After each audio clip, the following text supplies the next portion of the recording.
Window के बारे में पीसी पैकेज आप लोगों को पढ़ाया जा रहा है।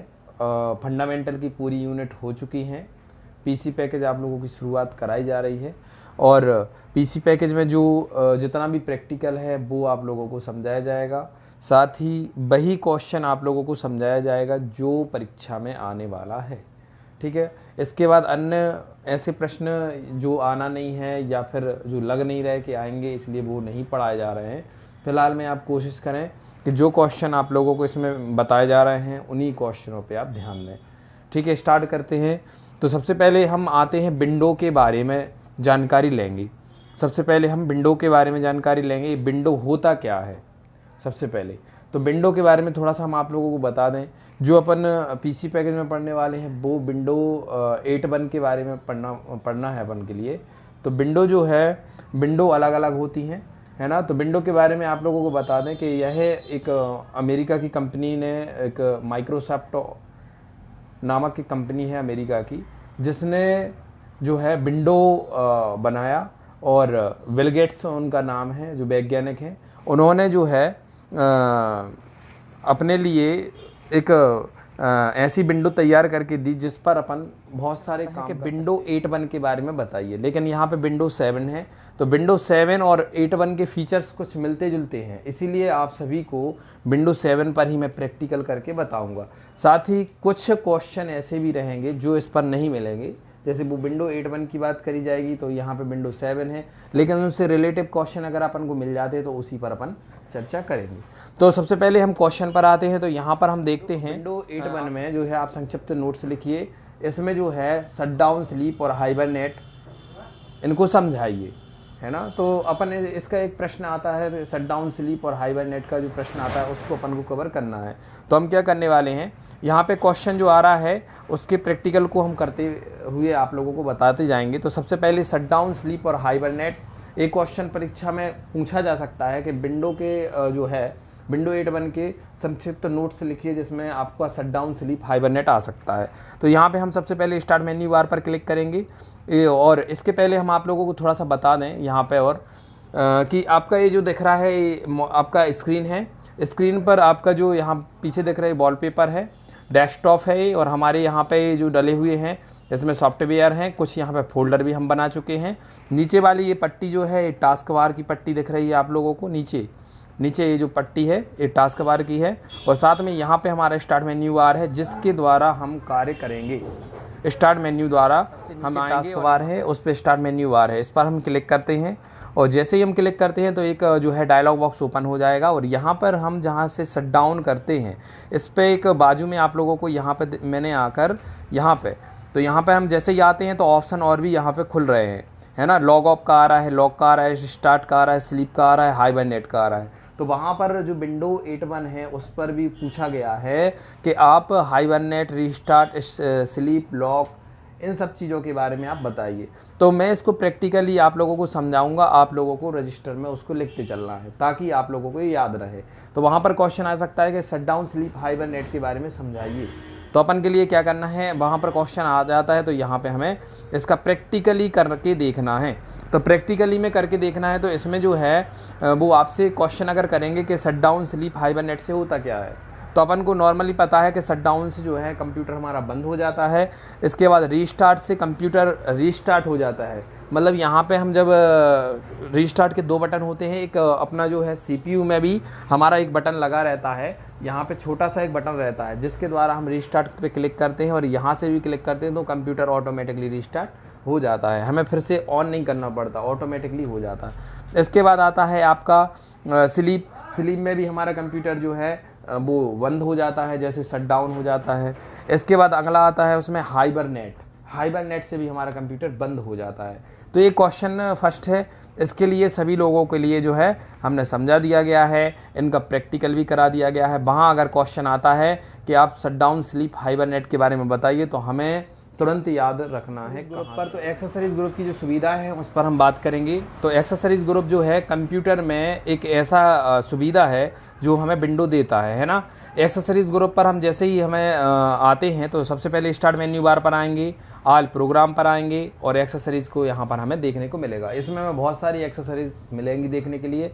तो हमें इसमें से इम्पोर्टेंट एक्सेसरीज़ के बारे में ही पढ़ना है, जो एक्सेसरीज़ आने वाली हैं परीक्षा में, है ना। हमें देखने को तो बहुत सारा मिल रहा है, लेकिन हम सबसे पहले यहाँ पे कैलकुलेटर को देख लेंगे। तो कैलकुलेटर को देखने के बाद हमें पता है यहाँ पे जो है जोड़ना, घटाना, गुणा, भागा इत्यादि किया जाता है, ये हमको पता है ना। तो ये वहाँ पर अगर परीक्षा में अगर पूछा जा सकता है कि एक्सेसरीज़ ग्रुप की सुविधाएँ बताइए, तो सबसे पहले कैलकुलेटर आएगा। इसके बाद अगला आता है आप लोगों का, अगला एक्सेसरीज़ में जो आता है कैलकुलेटर के बाद आता है मैथ इनपुट पैनल। तो मैथ इनपुट पैनल के बारे में भी वो आप लोगों से चर्चा करेंगे, पूछेंगे कि मैथ इनपुट पैनल क्या है। तो मैथ इनपुट पैनल जो है इसमें जो बड़े बड़े फार्मूला वगैरह रहते हैं इसमें बनाए जा सकते हैं, और जो इंजीनियर लोग हैं या बड़ी बड़ी कंपनियां हैं इस मैथ इनपुट पैनल का यूज़ करते हैं। ठीक है, क्लियर है। तो आप लोगों को इसका ध्यान रखना है, ये भी एक्सेसरीज़ ग्रुप की ही एक सुविधा है। इसके बाद अगला आता है अपना अगला, इसके बाद करते हैं अपन ऑल प्रोग्राम पर आते हैं, एक्सेसरीज़ पर जाते हैं, फिर हमें अगला मैथ इनपुट पैनल के बाद नोट पैड मिलता है। तो भैया नोट पैड का काम होता है, यहाँ पे आप लोगों को बता दें, नोट पैड पर हम जो है नॉर्मल टाइपिंग कर सकते हैं, और इस पे जो है हमें ऑप्शन भी देखते हैं, फाइल है, एडिट है, फॉर्मेट है, व्यू है, हेल्प है। तो इन सब चीज़ों का यूज़ करके हम इसको जो है अच्छा खासा बना सकते हैं। फॉर्मेट पर जब हम आते हैं तो इसकी जो है साइज़ वगैरह को चेंजेस कर सकते हैं, और यहाँ पे जो है इसको बोल्ड कर सकते हैं, जो भी हम इस पर मैटर टाइप करते हैं। और साथ में नोट पैड का जो यूज हम आप लोगों को बता दें, इस पर जो HTML टैग से लेकर और भी बड़ी बड़ी चीज़ें नोट पैड पर बनती हैं। तो यहाँ पे हम आप लोगों को बता दें, ये नोट पैड भी जो है एक्सेसरीज़ ग्रुप का ही एक सुविधा है। वहाँ पर अगर आ जाता है कि नोट पैड के बारे में लिखिए, तो आप अगर इतना लिख देंगे कि स्टार्ट मेन्यू बार पर आएंगे, स्टार्ट मेन्यू बार के बाद हम जो है ऑल प्रोग्राम पर आएंगे, ऑल प्रोग्राम के बाद एक्सेसरीज़ पर जाएंगे, एक्सेसरीज़ पर जाने के बाद हमारे लिए है जो नोट पैड दिखेगा, हम उस पर काम कर सकते हैं। ठीक है, नोट पैड के बाद आते हैं जो अगली एक्सेसरीज़ है अपनी, इसके बाद आते हैं अगली एक्सेसरीज़ पर। साथ में यहाँ पे हमें पेंटिंग मिलेगा, पेंट। तो पेंट के द्वारा आप लोगों ने सभी ने जब कंप्यूटर आपने चलाया होगा तो पेंटिंग ज़रूर चलाई होगी, है ना। तो इस पेंटिंग के द्वारा जो है आप लोगों को पता होगा हम बहुत सारी डिज़ाइन करते हैं, बहुत सारे पेंट्स तैयार करते हैं, जिसके द्वारा जो है हम अच्छी पेंटिंग भी इस पर तैयार कर सकते हैं, है ना। और इस पेंटिंग के द्वारा जो है हम जब शुरुआत में कंप्यूटर सीखने आते हैं या जो भी है, तो हम इन्हीं पेंटिंग के द्वारा हम एक अच्छा पेंटिंग बनाते हैं। तो ये भी एक्सेसरीज़ ग्रुप का ही एक सुविधा है ना। ये एक्सेसरीज़ ग्रुप के अंतर्गत आती है पेंटिंग। अगला आता है जो इम्पोर्टेंट है, अगला आता है एक्सेसरीज़ पर जाते हैं हम। जैसे ही यहाँ पर हमें पेंटिंग के बाद मिलता है बर्ड पैड। तो बर्ड पैड को हम ओपन करते हैं। बर्ड पैड अभी हमने थोड़ी देर पहले जो नोट पैड देखा है आप लोगों ने, है ना। तो बर्ड पैड ये सुविधा है जो एक्सेसरीज की सुविधा है, MS ऑफिस वर्ड जैसा ही लगता है, लेकिन इसमें ज़्यादा फीचर्स नहीं होते हैं, उससे ज़्यादा फीचर्स नहीं होते, इसमें कम ही फीचर्स होते हैं, लेकिन है उसी की तरह होता है। इसमें भी जो है फॉन्ट, पैराग्राफ वगैरह हमें मिलता है, इंसर्ट मिलता है, एडिटिंग मिलता है, क्लिप आर्ट मिलता है। तो इसकी सहायता से भी हम इसको बड़ा छोटा, इसमें अगर हमें बोल्ड, इटैलिक, अंडरलाइन जैसे MS ऑफिस वर्ड पर कर सकते हैं, ऐसे ही इसमें अपन यूजेस कर सकते हैं। तो यहाँ पे आप लोगों को ये भी जो है आप लोगों को बता दें, MS ऑफिस जैसा ही ये काम करता है। साथ में एक्सेसरीज़ के बारे में आप लोगों को बता दें, ये जो एक्सेसरीज़ है अपना, है ना, एक्सेसरीज़ है, एक्सेसरीज़ के बारे में वहाँ लिखने को आ सकता है संभावित। तो आप सभी एक्सेसरीज़ में जो मैंने बताई हुई हैं एक्सेसरीज़, उनके बारे में आप ज़रूर उसको रजिस्टर में लिख लें, उसके अंतर्गत कौन कौन सी आती हैं। तो सबसे पहले हम एक बार और रिपीटिंग करें थोड़ा सा जल्दी। सबसे पहले आता है एक्सेसरीज़ में कैलकुलेटर, दूसरा आता है note pad, math input panel, painting, bird pad. ठीक है, इतनी सब चीज़ें हमें याद रहें। क्वेश्चन आता है ना। अगला क्वेश्चन जो आता है अपन इसको समझते हैं, डिस्क क्लीनअप क्या है, डिस्क क्लीनअप के बारे में बताइए। तो इसके बाद अगला जो क्वेश्चन आता है डिस्क क्लीनअप, उसको समझते हैं। तो हमारे लिए डिस्क क्लीनअप करना है तो क्या करना पड़ेगा, स्टार्ट मेन्यू बार पर आना पड़ेगा। यहाँ पे हमें जो डायलॉग बॉक्स ओपन होगा, इस पर हमें कंप्यूटर पर जाना पड़ेगा। कंप्यूटर पर जाने के बाद हमारी जो हार्ड डिस्क ओपन हो चुकी हैं, यहाँ पे जो है हार्ड डिस्क का हमारे यहाँ पे पार्टीशन है, C है, D है, E है, F है। तो ये हमारी हार्ड डिस्क है जो शो हो रही हैं।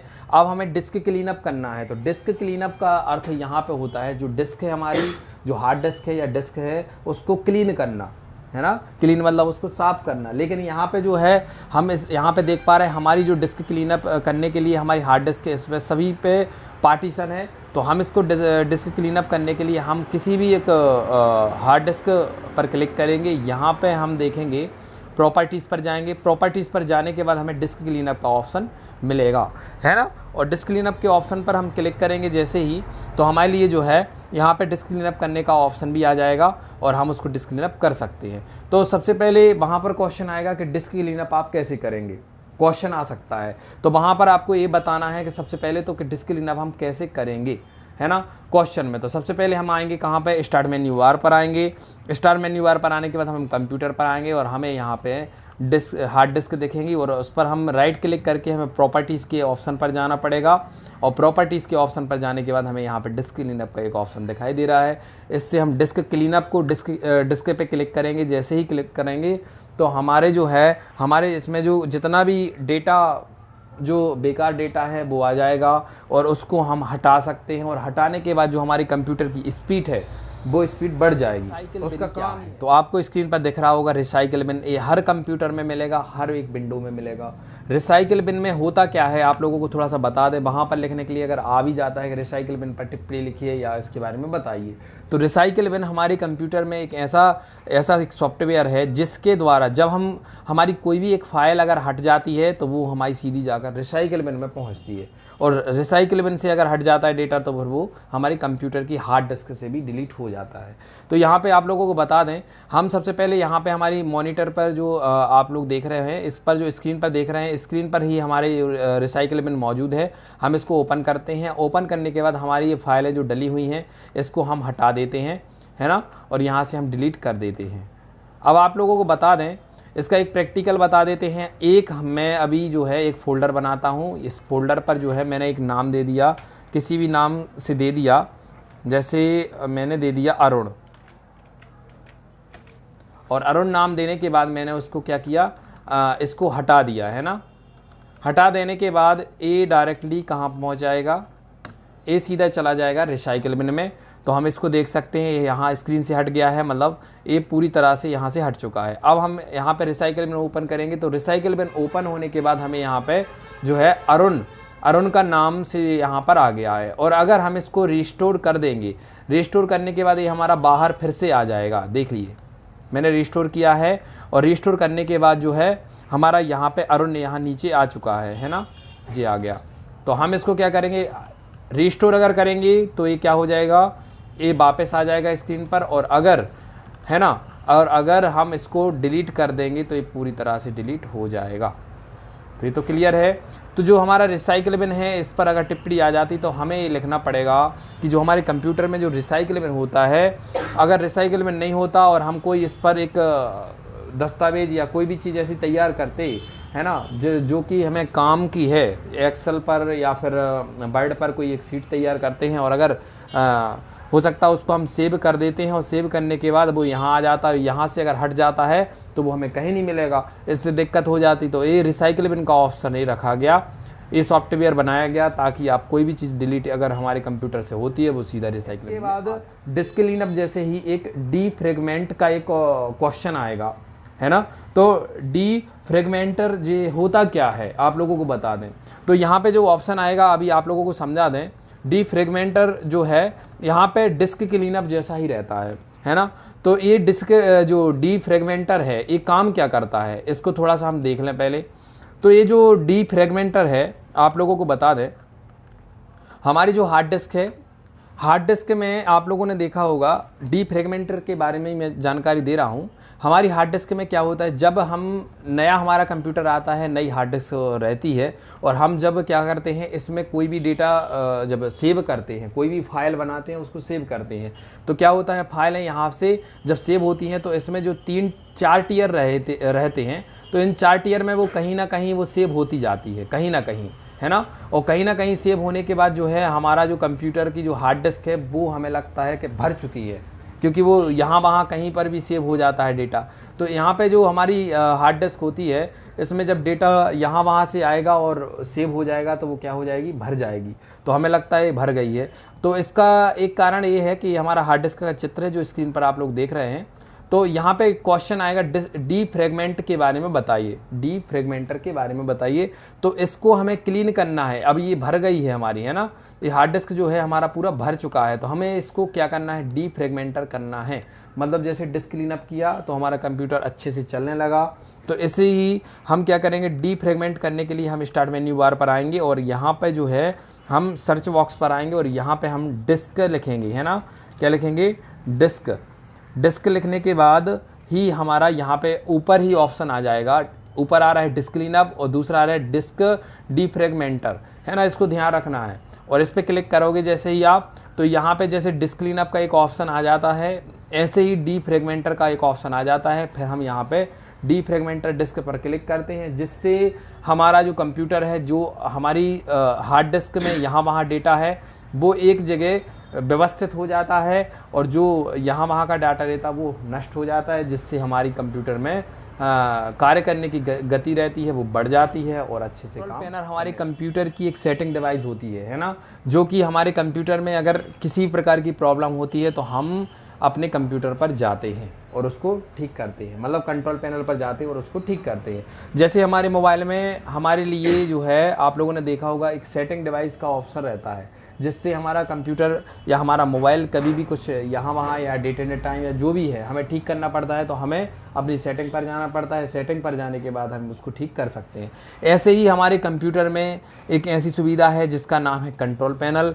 वो हमारे लिए यहाँ से हम आते हैं तो हमारे डेस्कटॉप पर भी मिल जाता है, और डेस्कटॉप पर ना मिलकर हम यहाँ पे अगर स्टार्ट मेन्यू बार पर आते हैं, डायलॉग बॉक्स ओपन करके भी हमें यहाँ पे कंट्रोल पैनल मिल जाता है। तो हम इस पर क्लिक करते हैं और हमें यहाँ पे बहुत सारी सुविधाएं जो कि हमें मिलती हैं, इनसे हम अपने कंप्यूटर को ठीक कर सकते हैं। उदाहरण के लिए मैं अभी आप लोगों को इसका डेट एंड टाइम चेंज करके बताऊंगा थोड़ा सा। यहाँ पे हम क्लिक करते हैं और हम यहाँ पे अगर चाहें तो अपना डेट, जितने भी क्वेश्चन हम लोगों ने पढ़े हैं, है ना, उन सभी क्वेश्चनों के लिए आप लोग एक यूनिट के अंतर्गत आएंगे वो सभी क्वेश्चन। तो आप सभी लोग उनको लिखते जाएंगे और हो सकता है कल 2, 3 और 4 यूनिट एक साथ ख़त्म करी जाएं वीडियो के माध्यम से, या हो सकता है 2 दिन में ख़त्म हो। तो आप लोगों को कोशिश करनी है, मैंने समझाने का प्रयास किया है और स्क्रीन भी रिकॉर्ड करके आप लोगों को समझाया है। तो आप लोगों को क्या करना है, उसको लिखते जाना है और लिखने के बाद में जो भी आपसे प्रश्न, जो भी क्वेश्चन आने वाले हैं, मैंने उन्हीं क्वेश्चनों के बारे में आप लोगों को बताया है। तो कोशिश करना है कि आप लोग उसको रजिस्टर में कॉपी करते जाएं, लिखते जाएं, ताकि आप लोगों को बार बार ना परेशान होना पड़े।